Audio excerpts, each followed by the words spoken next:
gouvernement, comme les précédents, sème la confusion entre salaire et pouvoir d'achat, en cachant un enjeu financier majeur.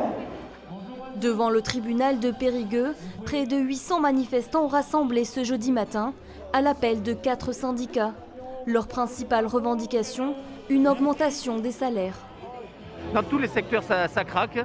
Le couvercle est en train de se soulever, la marmite va pas tarder à exploser. Donc il est temps qu'on réponde par des augmentations de salaire aux besoins qu'ont les travailleurs, la classe ouvrière et plus largement tous les Français. Parce qu'aujourd'hui, en France, on ne vit plus dignement de son travail.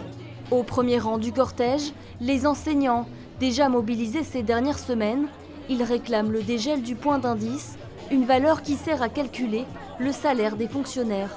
Les jardiniers sont contents des périodes de gel, ça tue la vermine, mais en ce moment, le gel du point d'indice, il est en train de tuer la fonction publique. Notre pouvoir d'achat diminue. Avec l'inflation en ce moment, on en perd encore et ça devient plus possible. Plus personne ne veut faire le métier d'enseignant. Autres mécontents, les retraités, les soignants et les salariés du secteur privé. Certaines professions estiment avoir été oubliées par l'État.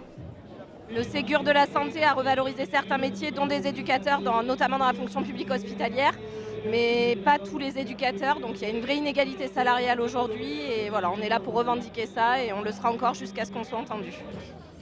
À moins de 100 jours de l'élection présidentielle, syndicats et manifestants espèrent remettre les questions sociales au cœur du débat entre les candidats.